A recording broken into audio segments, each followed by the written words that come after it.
Republicans in the state house who at this point are not behind redistricting. They're not just facing primary threats, right? They're facing actual threats, as you're well aware. They've received violent threats, swatting, bomb threats at their homes and businesses. There's no evidence that traces these threats directly to posts or comments by Trump or anyone else.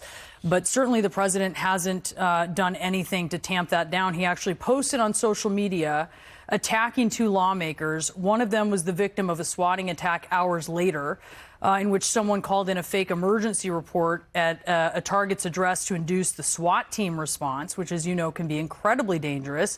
And then Trump the next day lashed out at the other lawmaker that he had cited, who was the state, the senator pro tem. He also said he would endorse against anyone who ran afoul of him on this House. So when I ran afoul of him on this issue in the House or the Senate. So when I'm saying that he's not tamping it down, I mean, this is specifically kind of what's happening. So I hear what you're saying. You're saying this is happening on both sides. That is not happening on both sides. How are you seeing this kind of threat against your Republican colleagues there in Indiana? Let me say a couple of things. Well, one, I actually carried a bill this year as the House sponsor to help crack down on swatting and raise the penalties for it. Anybody in the state of Indiana that wants to do this, you deserve to spend a lot of time in jail. But I'll say you're wrong, and I think it's kind of ridiculous to frame it that way, that this is just on one side. The bill author in the House actually had threats against his family. The state party chair, who supports redistricting, had swatting incident.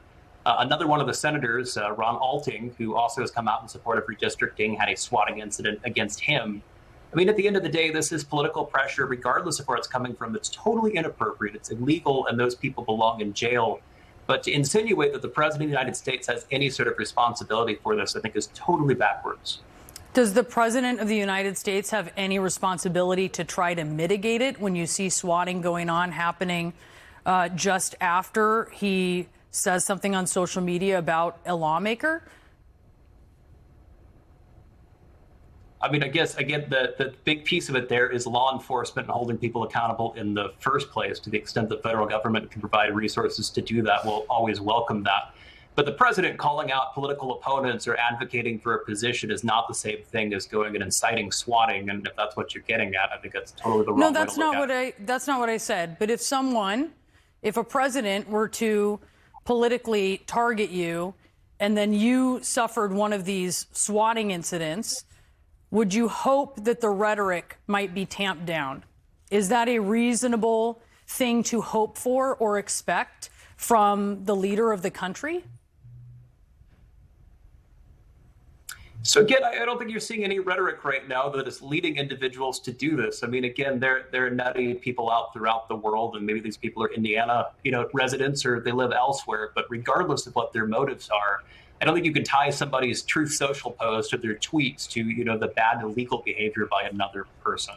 Again, I think it's deplorable behavior. These people belong in jail, but I don't think the president is doing anything that he shouldn't be doing. Republican State Senator Michael Bohasek announced he would not support this redistricting effort after President Trump called Governor Tim Walz of Minnesota, of course, a slur. He called him the R word. And Bohasek said in part, those of you that don't know me or my family might not know that my daughter has Down syndrome. This is not the first time our president has used these insulting and derogatory references, and his choices of words have consequences. I will be voting no on redistricting. Perhaps he can use the next 10 months to convince voters that his policies and behavior deserve a congressional majority. I'm interested in what you think of his rationale there, because it is about something that's not related specifically to the policy. This is a colleague of yours in the State House. Have you had a conversation with the senator? What do you think about his reason? I haven't talked to the senator about it. I couldn't tell you, his justification or, frankly, the justification for others for voting yes or for voting no. At the end of the day, I believe this is a good policy for the state of Indiana. It's the right step forward. And so it's something I support. And again, I hope my Senate colleagues come around to that, too. But honestly, I couldn't tell you, what the justification is, one side or another, beyond that. CNN talked to about 50 Indiana voters who were on the ground last week and found that actually a lot of Republican voters, including those who have long histories of supporting Trump, they're not really animated by this issue of redistricting. And you're hearing this from some of your Republican colleagues, State Senator Jean Leasing, but also other ones, who say there's really only a tiny fraction of our constituents who are contacting them who are supporting the new maps.